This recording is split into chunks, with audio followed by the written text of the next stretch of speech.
Bueno, la Facultad de Veterinaria aquí en Barcelona empezó en 1982 y al principio, los 2-3 primeros años, pues yo ya estaba y ella también, ¿no? Porque yo estaba en primero en anatomía y ella en bioquímica estaba en segundo, ¿no? Y entonces era una época muy interesante, ¿no? Porque era toda la gente, pues la media de edad de los profesores de la facultad, pues igual iba entre 24 y 28. Entonces uno se puede imaginar, ¿no?, cómo era aquella época, ¿no? Eran, no sé, las reuniones, las relaciones en el bar, las comidas, bueno, las fiestas que luego hacíamos. Y me acuerdo que la gente comentamos porque veíamos que había una chica que era muy joven en aquella época, ¿verdad?, que era como muy formal, muy seria y que estaba en bioquímica y que tampoco se relacionaba mucho, digamos, con el grupo de gente, ¿no?, que éramos. Nos llamaba muchísimo la atención, ¿no?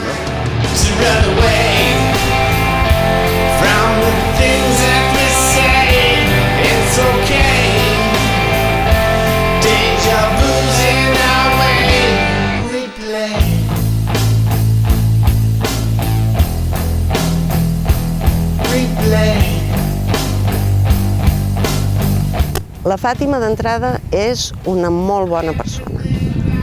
A més, té unes característiques que són importantíssimes i això es veu amb els resultats, no?, de la seva feina, que és que té un gran talent, és molt intel·ligent, és molt ràpida, ideant i fent les coses i, a veure, és una persona amb la que pots parlar i discutir a fons de qualsevol tema, tant a nivell professional com a nivell personal.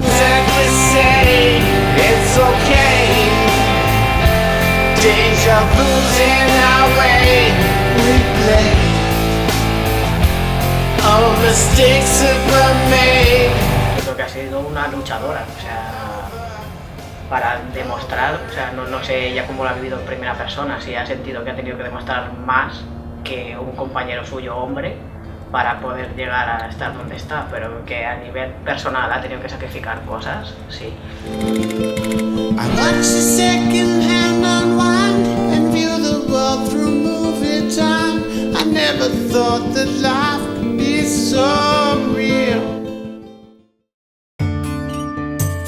A mi sempre m'agradava la part de recerca, no? I jo vaig pensar que farmàcia era una carrera que tenia, no sé, un ventall molt ampli d'assignatures que m'interessaven, que eren des de la química, biologia, bioquímica, fisiologia. Era entre una biologia i una medicina.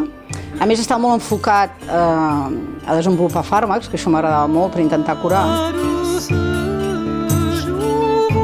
Bueno, la meva família, els meus pares viuen en un poble, que és Espolla. Els meus pares eren agricultors, tota la meva família eren agricultors. El meu pare havia fet un grau mitjà a la universitat, però ells volien que nosaltres estudiéssim. Vull dir, jo sempre m'he sentit molt apoyada per tota la meva família, moltíssim. Vull dir, era un ambient que tothom vivia molt i em van deixar lliurement que triés el que volgués, no? Amb això, al contrari. La família, jo crec, per mi ha sigut un suport quan era estudiant i després perquè pogués anar treballant, perquè, no sé, les dones, vull dir, jo crec, mai m'he sentit ni discriminada i he fet la mateixa zona, però hi ha una època que és quan tu tens fills que necessites més ajut. Clar, els meus pares viuen lluny, la meva família està a 150 quilòmetres d'aquí, però bueno, ells m'han ajudat sempre amb el meu fill, és a dir que sempre m'he sentit ajudada, que això és l'únic que necessitem les dones, vull dir, en una època de la vida en què és més complicat, perquè per la biologia no es pot canviar, doncs si la família et dona molt de suport, doncs jo crec que és molt important. I en el meu cas, jo crec que ha sigut el més important que he tingut sempre. El món acadèmic en el que estem jo de professors et valoren pel teu currículum, per el que tu fas. L'únic problema que tenim les dones, l'únic que jo veig, des del meu punt de vista, i que a mi em va costar més, però bueno, totes les dones, jo penso que en aquest aspecte són més fortes, intentem trobar solucions, és en el període en què, clar, quan tu tens fills, ets una època en què també has d'estar lluitant més per anar-te situant. Doncs llavors en aquest moment necessites el suport de tota la família, des del teu marit fins als teus pares, fins a tothom que tinguis al cantó. Però fora d'això és només la fisiologia. Jo me'n recordo quan el meu fill era petit, el portava com un apèndix. És a dir, jo anava amb el cotxet amb el meu fill. Com a mare és una excel·lent mare, però excel·lent. No ho puc descriure de cap altra manera.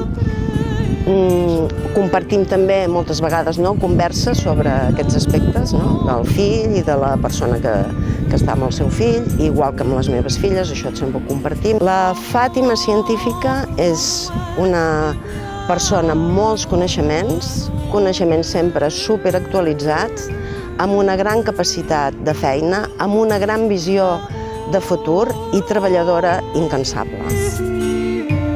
Ella ve a largo plazo, o sea, ella no solo vive el momento actual, su cerebro siempre está pensando qué podrá hacer, no de aquí a 5 años, sino de aquí a 10, dónde querría estar y a dónde llegaría, o sea, a dónde querría llegar.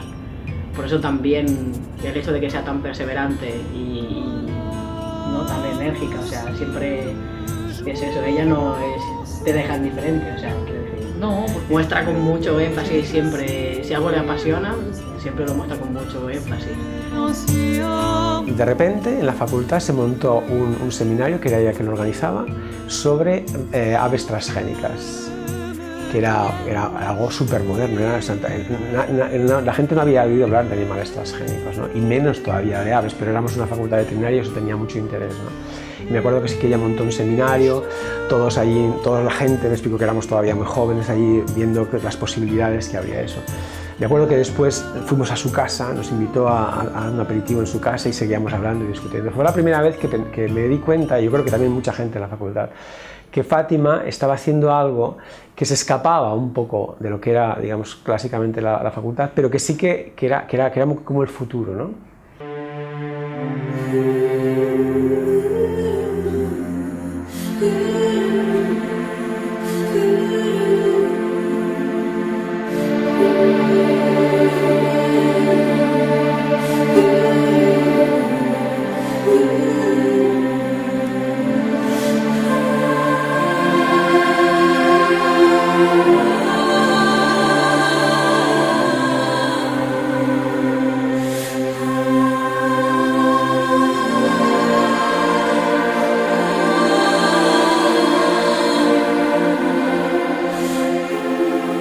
Doncs nosaltres, devia ser l'any 2009, que estàvem buscant projectes alternatius per diversificar la nostra recerca, que estava centrada o està centrada en el camp del dolor, en les nostres instal·lacions del Parc Científic de Barcelona, i doncs vam seleccionar 2 projectes.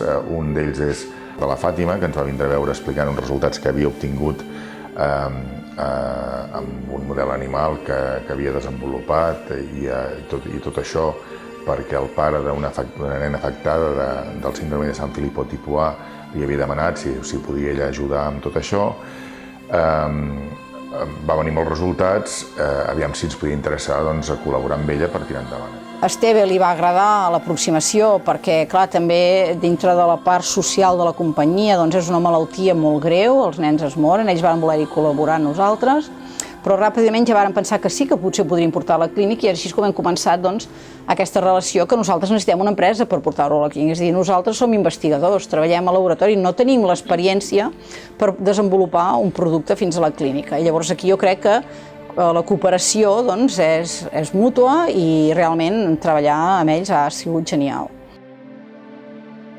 Jo crec que la Fàtima el que necessita algú també que la posi, l'aterrissi una mica, perquè ella sí pensa que té molts projectes i pensa que les coses són molt més complexes i les coses requereixen jo crec que requereixen un camí que és complex, per poder arribar a poder tractar tots els nens, en aquest cas, d'aquesta malaltia, doncs hem de fer moltes coses encara, necessitem moltes més dades.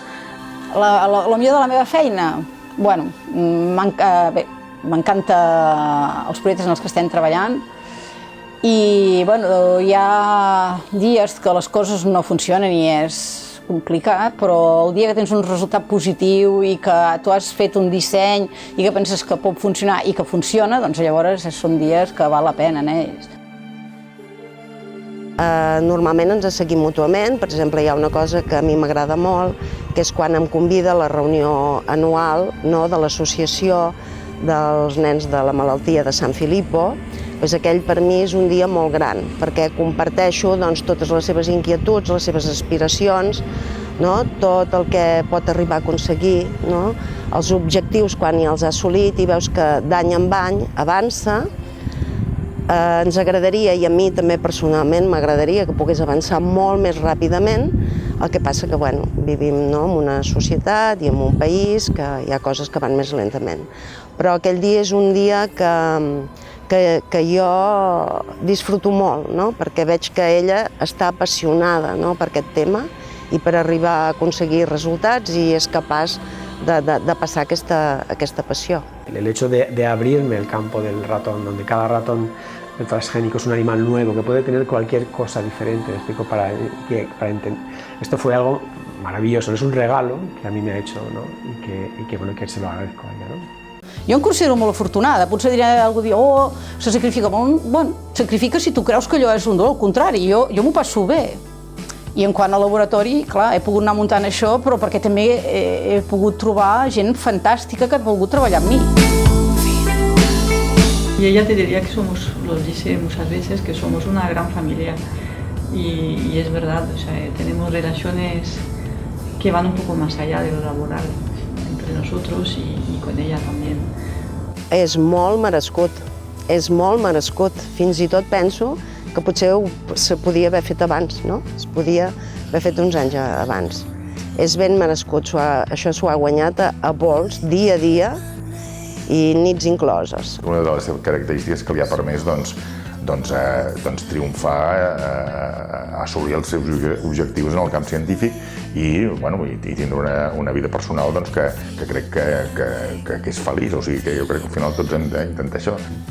Con tenacidad, con lucha, con una serie de características pues que se puede llegar, ¿no? Obviamente. Yo creo que es un buen ejemplo en ese sentido para la mujer trabajadora, ¿no? La trabajadora.